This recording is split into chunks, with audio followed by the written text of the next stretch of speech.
This afternoon, this session is on the mental health of doctors, a topic that is very close to all our hearts, I'm sure, and as was iterated this morning, affects us all in one way or another.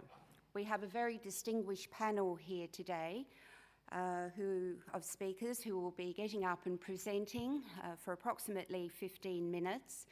And it has been agreed that questions will be held over until each presenter has finished, and then you can present those questions to the panel either individually or as a whole.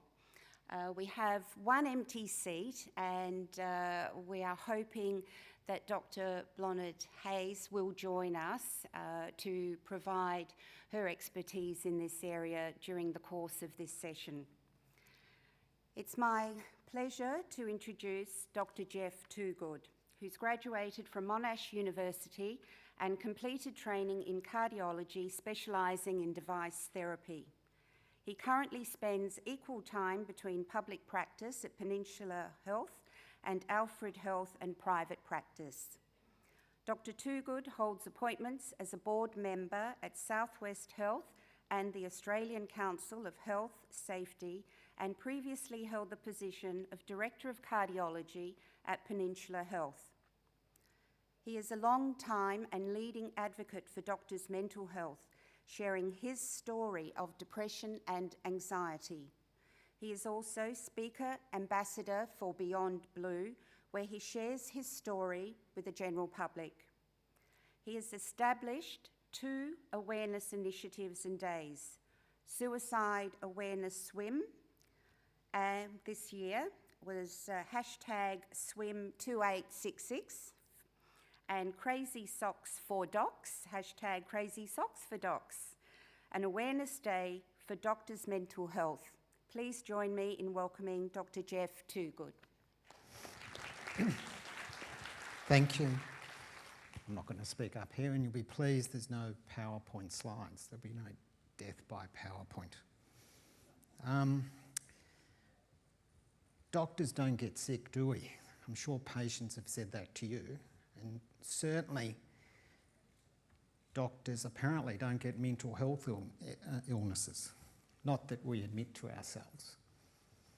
But I'm sure the families that I honour often when I talk, those of Chloe Abbott, Andrew Bryant, Michael Arlington, and more recently, Romy Marzani and Richard Harding, who are brave enough to tell their stories at the pointy end of our discussion.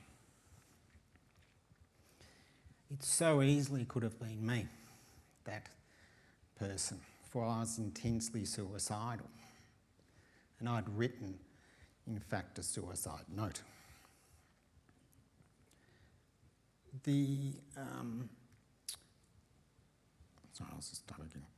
I'd written that suicide note, and it could have easily been the subject of the email that goes around the hospital, with condolences to the family and friends. For the death of a doctor in a hospital affects not only the staff, but their families, and also the patients they look after, particularly primary care physicians. Now, I'm here talking about my story because I want to talk about a few words in this story: vulnerability, authenticity, normalisation, and stigma, and end with a little bit about a thought of mine: time, space, and support. Now, we need to start admitting our vulnerability, much more than us admitting or trying to develop resilience training in our hospitals. We should think ourselves as vulnerable, for we're humans in a very volatile and very difficult environment. It's not surprising that we get mental health issues. And we need to be authentic about this conversation. I'm here delivering this conversation very authentically and in the same way as I've delivered it many times before, but with different spins. Now, we face in our profession stigma. And how do I know this? Because last week when I spoke at the College of General Practitioners meeting, about a dozen doctors came up to me after and said, "Thank you for talking about your story." Because they wouldn't talk in public, they wouldn't raise it in their workplace, because they fear the retribution and stigma that's attached to the mental health. And that's pretty sad considering we're looking after people. Now, I was pretty ill. I was travelling with my girls at the time, and I've been going through a few serious issues at work, which were a bit volatile, and also a separation.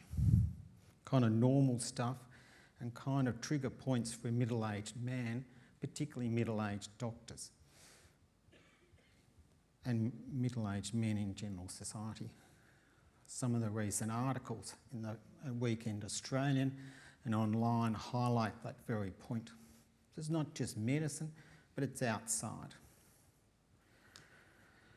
So ill was I that I'd written a suicide note.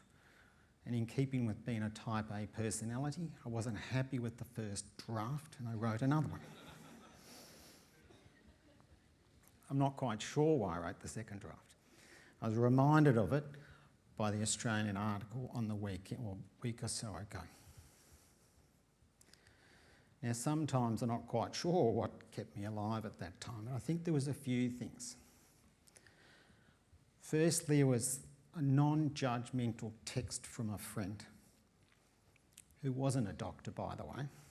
Was one of the secretaries at work in the hospital, who'd been a friend for a while, who texted me and said they were worried about me, and then texted me the Beyond Blue helpline and the Lifeline number. Kind of triggered a point in my head that I was in a bit of trouble. I knew I was in a bit of trouble.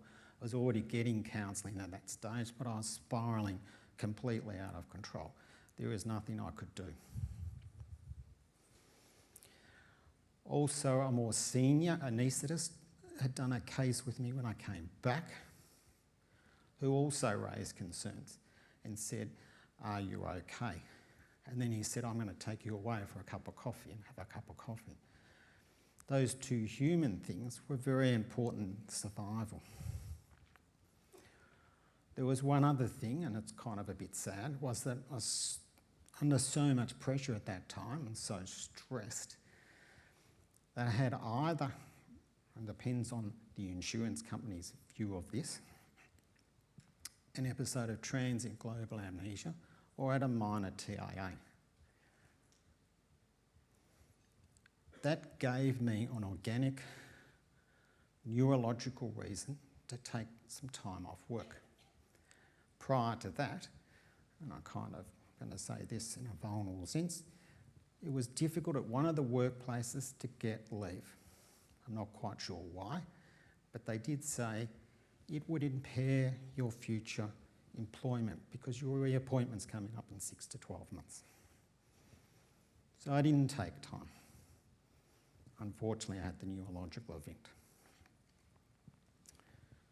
Now, I want to talk to you about I want to talk about time, space and support in these circumstances. Maybe raise it with the panel. It's footy season, so it's kind of good.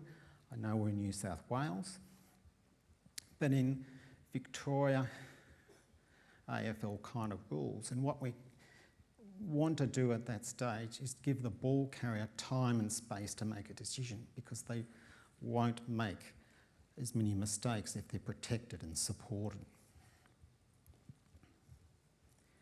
And so the recovery for someone with mental health illnesses, particularly doctors, is dependent on us having some time to get that recovery, time to go and see someone, How easy is it for a busy registrar or consultant to get off in the middle of the day to go and get an hour of counselling? Not that easy. You also need the space in which to recover or debrief. And that space may be, in a hospital ward, it may be at home, it may be just time to recover. We tend to forget in this modern medical world that sometimes time is one of the greatest healers. The other thing around all that, and links it all together, is the support. And that's the support from your colleagues and your family, but also increasingly with the pressures on the sort of mental health situation, is there needs to be time to get in and see these counsellors and ready access. I was watching a Twitter feed over the weekend, and there was this issue about, some people don't have the money to get the support. I had the money to get the psychological support, but getting access and time is not that easy. You still can't barge into the appointment. Now I want to read one last thing at the end, and this is, so I get it right. This was written by Kim Arlington in an article last year in the Sydney Morning Herald, and it's about her father. Sorry, Kim's a friend of mine. She said what she wished she could have said to him was, "You will get better. Don't give up hope. We love you, we need you, and please stay." And that was 20 years ago, and we're still killing doctors at the moment. Thank you.